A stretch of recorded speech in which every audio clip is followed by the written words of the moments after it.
Coming up on Redesigned this week, we're taking a trip down memory lane to ask whatever happened to the tastemakers.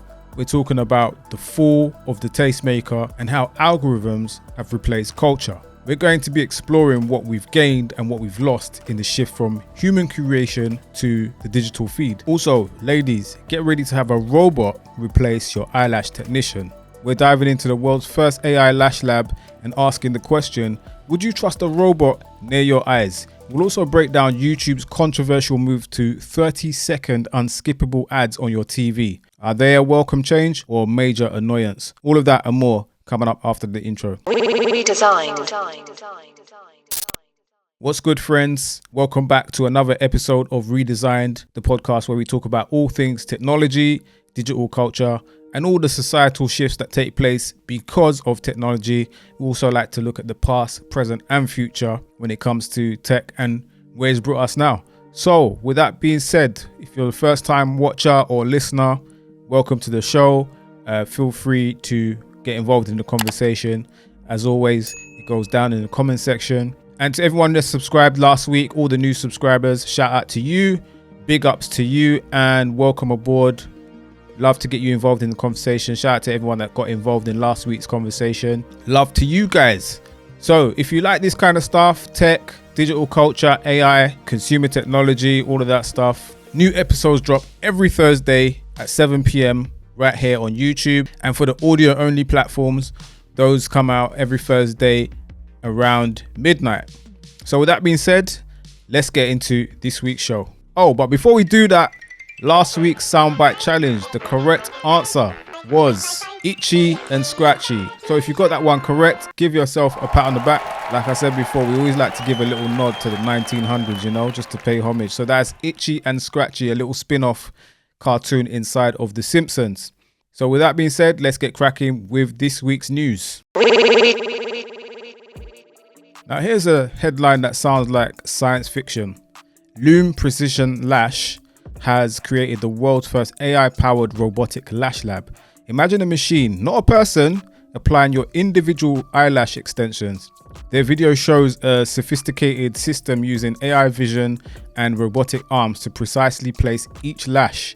They say this AI can achieve intricate customization and consistency that's tough for human technicians to beat. Now, this might sound like a small thing, but it suggests a future where AI and robots could handle very detailed personal tasks, especially when it comes to personal care like cosmetics and hairdressing.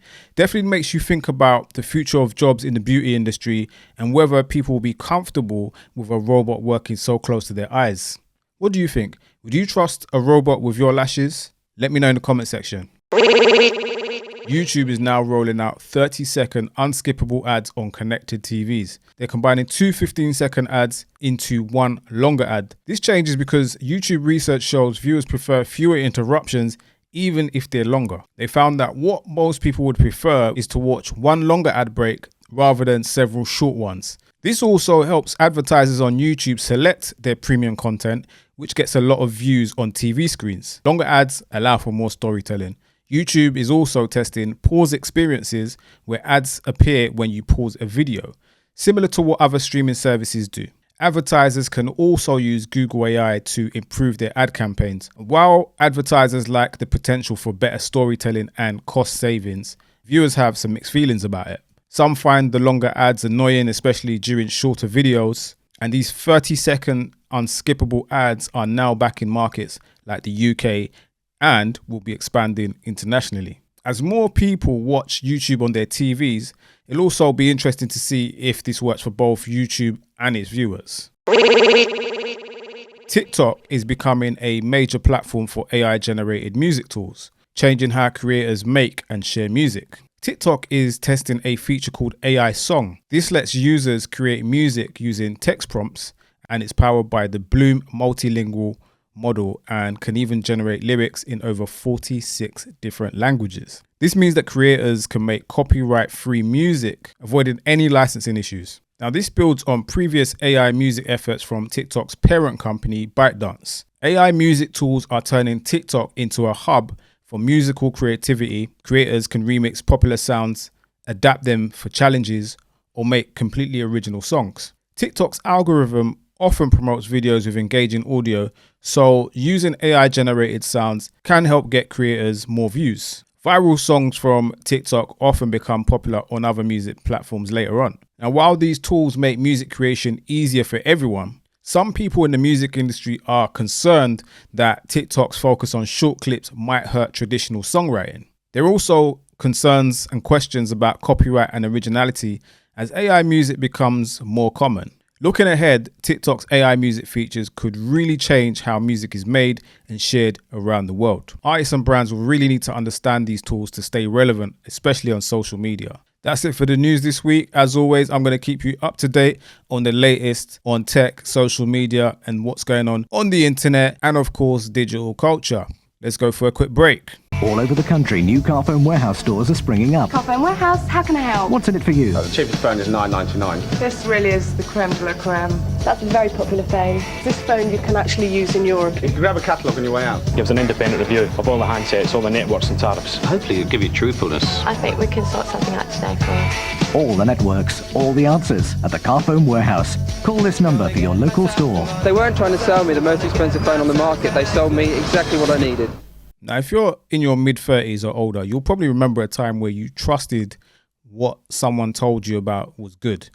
Maybe it was a DJ, maybe you read something in a magazine, or a friend with great taste in music or films or books or whichever. You didn't just have endless options, you waited for their recommendations. In today's world, algorithms decide pretty much everything. TikTok, Spotify, YouTube, they serve it up, we consume it.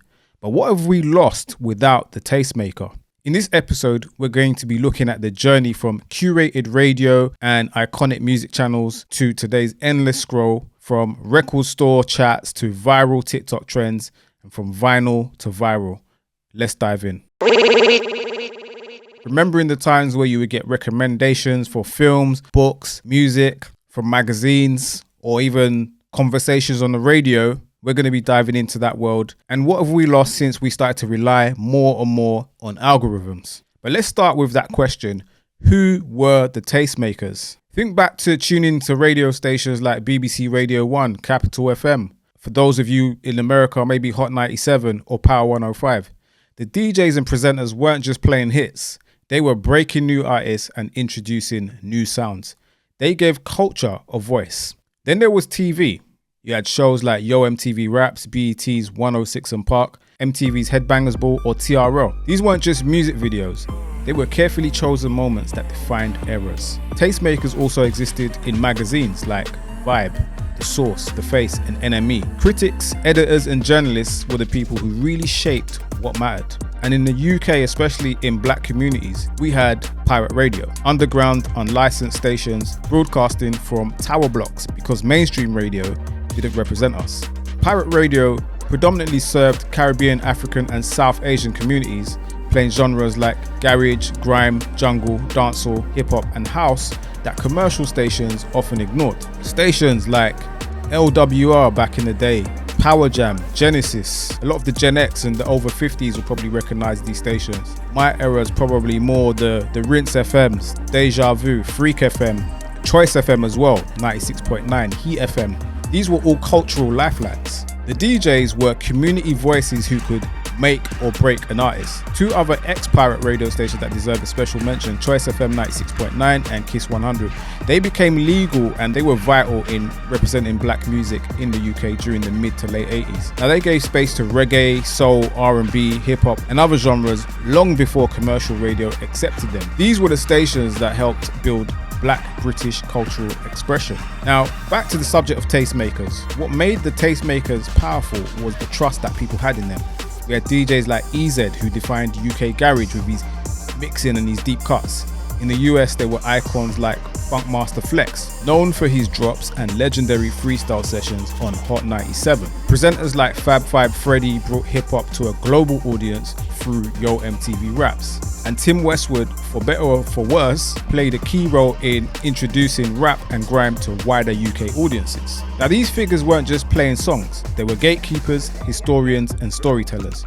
You tuned in because you knew you would hear something important. You trusted them because they consistently delivered quality content within culture and context. Now fast forward to YouTube's autoplay, TikTok's For You page, and Spotify's Discover Weekly. The machine now curates. The algorithm leads. They are in charge. While it seems like anyone can go viral, we've really traded curation for chaos. We're overwhelmed and burnt out. It's what they call the paradox of choice. More content than ever, but it's harder to find meaning in it. Everyone's curating their own feed, but no one is leading a cultural movement. It's kind of like when you tune into Netflix and you spend like probably an hour trying to decide what you're actually going to watch. And sometimes you end up watching nothing. It's very hard to discover new music when you go onto Spotify. Music discovery nowadays, I don't even know how that works. Usually it's just social media. But then again, with the social media stuff, it's often very short-lived. There's so many songs that blew up on social media last year that we probably don't even remember. And that's one of the things that I think we've lost with this abundance of choice. I don't know. Let me know what you think in the comments. Do you think we've got too much choice right now? And how has it affected your music listening habits or your habits when it comes to picking and choosing films and TV shows? So culture doesn't build the same way. It just kind of flashes and disappears. We have a lot of noise, but not a clear story. So what's the real loss here? I think we've lost trust. We've also lost context. And also that shared feeling, that cultural connection that you could trace from the radio right through to the club, or from a magazine to a mixtape. Tastemakers weren't just cool, they were building communities. They gave young artists a start and helped shape identities. Now, you either go viral or you fade away these days. It's survival of the trendiest, literally. So now we focus on pleasing algorithms instead of developing our craft a lot of the time. That's why a lot of creators get burnt out trying to keep up. Nowadays, genres blend together and new voices get lost in the endless scroll and the endless abyss of content. But there's a shift happening right now. People are actually starting to crave curation again. Look at the popularity of newsletters nowadays, curated Spotify playlists, and also niche YouTube channels. People actually want less noise and more quality. So maybe the tastemaker hasn't gone. Maybe they've just become independent. Maybe you, the listener, are the new tastemaker. But it needs slowing down, being intentional, and rebuilding trust. But I ask, can we bring back culture? Can we bring culture back from the algorithm? And I actually believe we can. Who are your favorite tastemakers, past or present? The pirate radio DJs, the mixtape kings and queens, the Tumblr curators, all the commercial radio DJ legends, or even the magazine editors that make you think, the ones that would show you new products, the ones that will tell you about the new album releases and stuff like that, or even the latest video game releases. There was a magazine for everything. So that's probably one topic we should probably go more in depth in, like magazines and stuff like that. Because I think out of all the mass media, I think those are the ones that struggle the most to monetize, because I know people pay for music, people pay for films, people pay for Netflix, but I don't know anyone who subscribes to a digital magazine, or for example, things like Apple News and paying for the magazines on a monthly subscription. Do you know anyone who does that? Do you do that yourself? I feel like no one ever talks about them. I've never really heard magazines being mentioned in the digital context. Something to think about. Okay, it's time for another installment of the Soundbite Challenge. You know what to do. We're going to count down from 3 to 1, and I'm going to play you a soundbite of something that might be a song, a TV theme, a video game song, or whichever, and you have to guess the correct answer and leave it in the comments. No prizes yet, but maybe one day I'll actually give away a prize for the correct answer, and I'll just pick them out at random. A couple of you have been getting the right answers, so shout out to you. So we're going to do that in 3, 2, 1.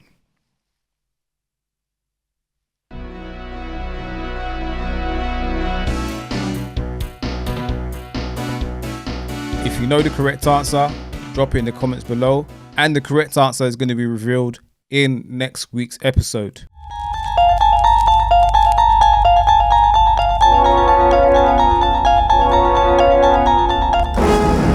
You are scrolling through an endless digital labyrinth where strange websites, bizarre posts, and conspiracy theories collide.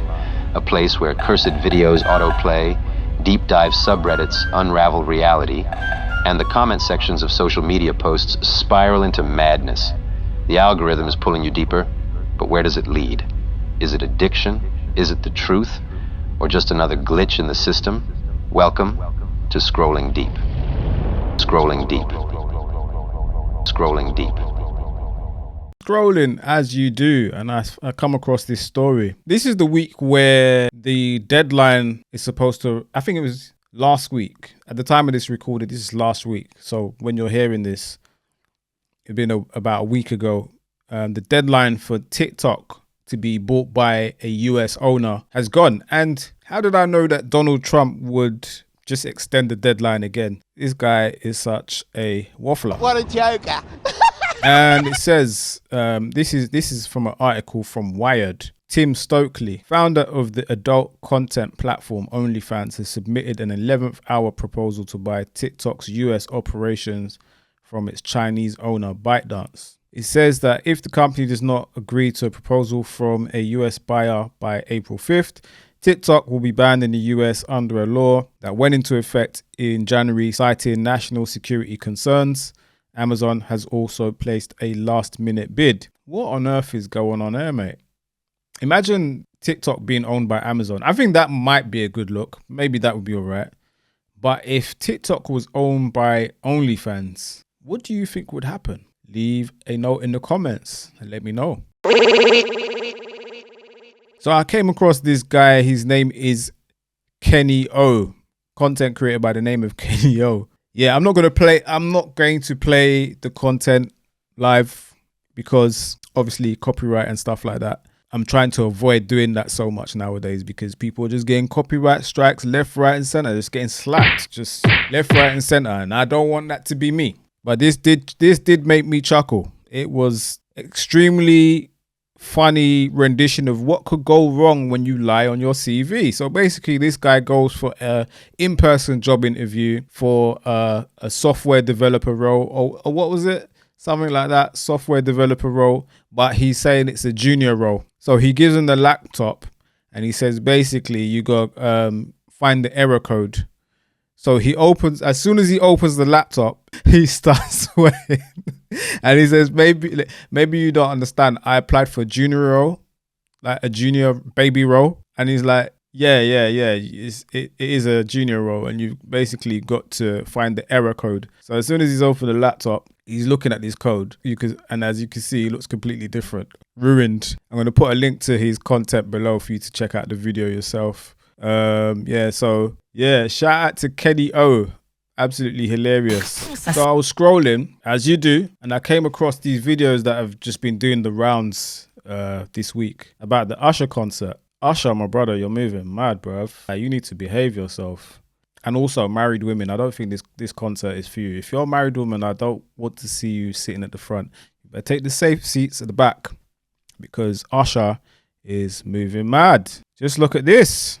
I'm not going to play the video, but yeah, here are some snippets and also what went down in the comment section. Like I always say, like it always goes down in the comment section, and this is why I think we just waste so much time online scrolling. But everyone loves a good scroll though. Like, come on, we're all addicted. Let's be real about it. Let's be real. We're all addicted. Anyway, that's enough internet for me this week. So to recap, we talked about the robotic lash tech. If you like to get your eyelashes done, is it something maybe you might consider in the future, letting a robot deal with your eyelashes? I don't know. We also talked about the 30-second unskippable YouTube ads. Listen, I love YouTube, man. But one of the things I didn't like was the amount of ads that started to bombard the platform recently. But I subscribe to YouTube Premium now, so that doesn't really bother me. They got me, man. What can I say? They got me. But yeah, 30 seconds without being able to skip if you're not a premium user. I don't know. What do you think? Even if that means seeing less ads, that means you have less interruptions. Maybe that's a good thing. I don't know. And then we also talked about the Tastemaker in the context of the digital world that we live in. It's all algorithms now. We have lost the DJ being the tastemaker, the magazine editor, the TV presenter. Now, Tastemaker is the platforms? Or is it? Or is it us? Is it what we choose to engage with? All the algorithms are not the same algorithms. Or are they? Because we do see different things on our timelines and our For You pages. But generally, is there a baseline of somebody somewhere is programming the algorithms with an agenda to show us certain things? Certain things will go viral and certain things won't. Maybe. Something to think about. Let me know in the comment section. As always, get involved in the conversation inside the comment section. Whatever platform you're listening on or watching on, be sure to hit follow or subscribe. And for those of you who did subscribe and follow, I really appreciate you. Thank you so much. And yeah, let's make ourselves acquainted. Feel free to drop a comment. I reply to each and every comment every week. So I'm always on the phone, always replying to comments. So make sure you leave a comment and get involved. And if you haven't subscribed, maybe consider subscribing so you don't miss another episode. We talk about all things tech, social media, content creation. Sometimes talk about how AI is affecting the creative industries and all that good stuff. And I've got more content on the way. Going to be doing some AI videos soon, possibly some tutorials. And also, what else am I going to do? There was something I was going to mention, but I forgot. I said AI videos, AI generated videos. I got a couple cooking up right now. Actually, it's going to be insane. I mentioned tutorials as well, and maybe even some live streams. We'll see how it goes. But yeah, that's it for this week. Hope you enjoyed the podcast. Don't forget to subscribe. So stay safe, stay curious, and I'll catch you in the next one. Take care. Bye for now.